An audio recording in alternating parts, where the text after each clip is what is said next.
प्रधानमंत्री चंडीखोल एवं अन्य जगह आसवे दिन खूब शीघ्र स्थिर होगा जाऊँगी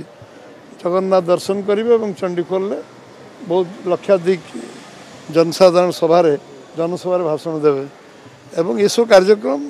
आपन को परवर्ती अवस्था जन आमर नवरंगपुर रे आमर कोर कमिटी 4टी पार्लियामेंट कोर कमिटी जोटा नवरंगपुर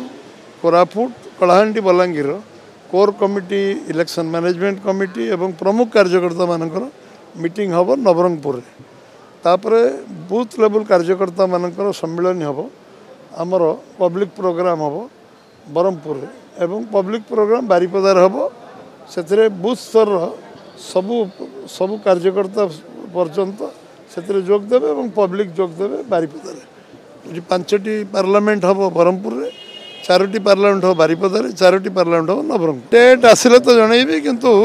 28 तारीख पाखापाखि तारीख आसीगले मुझे कह